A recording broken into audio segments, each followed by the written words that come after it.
हरि ओम.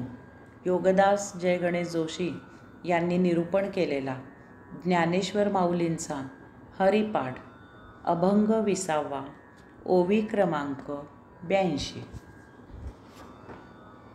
ज्ञानदेवी यज्ञ याग क्रिया धर्म, हरि वीण नेम नाही दूजा.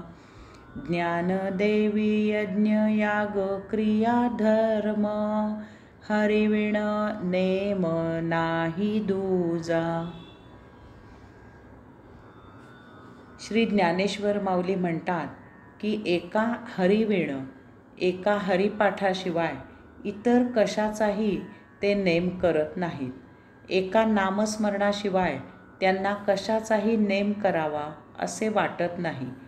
यज्ञ याग क्रिया धर्म नियमित करायचा संकल्प सोडला जातो. त्यात अनेक क्रियाकर्म, पूजापाठ, मंत्रतंत्र, विधी असा थाट असतो. यासाठी मनुष्यबळ, द्रव्यबळ, साधन सामग्री, पुरेसा वेळ, आवश्यक ती जागा, विधी करायचे ज्ञान वगैरे अशा अनेक गोष्टी उपलब्ध असाव्या लागतात, तरच साधना करता येते. हे सर्व योग्य प्रकारे, योग्य वेळी, योग्य जागी जुळून आणायचे म्हणजे तेच एक दिव्य असते. नामसाधनेमध्ये जप 4 वाणीने आपोआप समृद्ध होत जातो. प्रथम वैखरी वाणीने मुखाने उच्चारून नाम घेतले जाते. यात आपण घेतलेले नाम आपणच ऐकावे.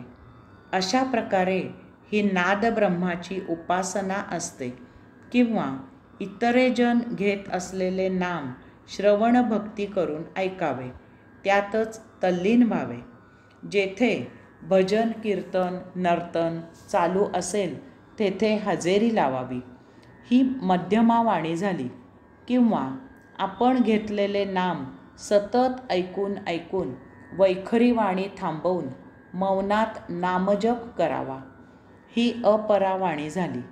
यानंतर आपण नामस्मरणातील चौथ्या आणि शेवटच्या टप्प्यावर येतो, ती म्हणजे परावाणी. आता आपण मुखाने नाम घेत नसतो किंवा इतर घेत असलेले नाम आपण ऐकतही नसतो किंवा मौन राहून मनातल्या मनात आपण नाम घेतही नसतो. येथे आपल्याला नाम बाहेरून ऐकायला येते. वैखरी, मध्यमा किंवा अपरा वाणीने झालेली नामसाधना आता आपल्याला आपोआप ऐकायला येते. ही परावाणी असते. आपण केवळ शांत, स्तब्ध, मौन झालेले बसलेले असतो. बुद्धी, स्मृती, मन नाममय होते आणि परावाणीने नामसाधना ऐकू येऊ लागते. त्यातच आपले ध्यान लागते. आत्मप्रसाद प्राप्त होतो. यास्तव श्री ज्ञानेश्वर माऊली म्हणतात की एका नामसाधनेशिवाय इतर कसलाही नेम, नियम, व्रत ते ठेवत नाहीत.